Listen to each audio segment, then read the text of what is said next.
94, our country gets into trouble. There was a genocide, and this left people, left hateness.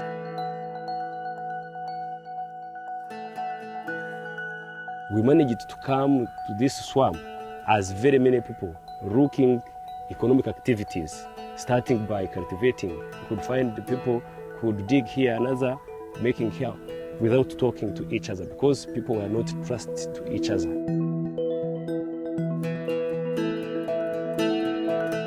But as time goes on, as trainings came into existence, people know that we are really after fighting famine, after looking economic activities, so the cooperative contributed much.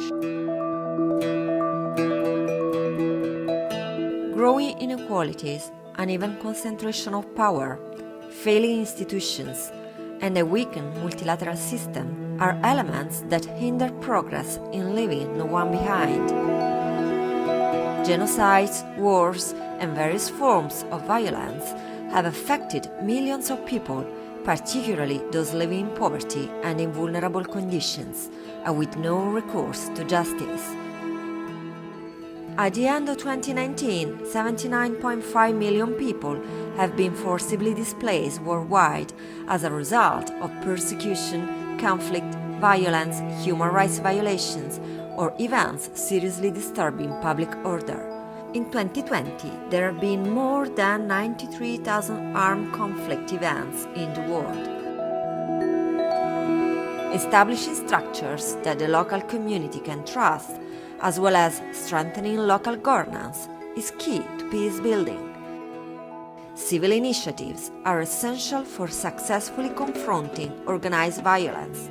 Democracy is more than just taking part in elections. It involves active engagement of people in the political, social, and economic life of a country, and this is one of the central features of civil paths to peace. Cooperatives are a school of democracy for their members and communities.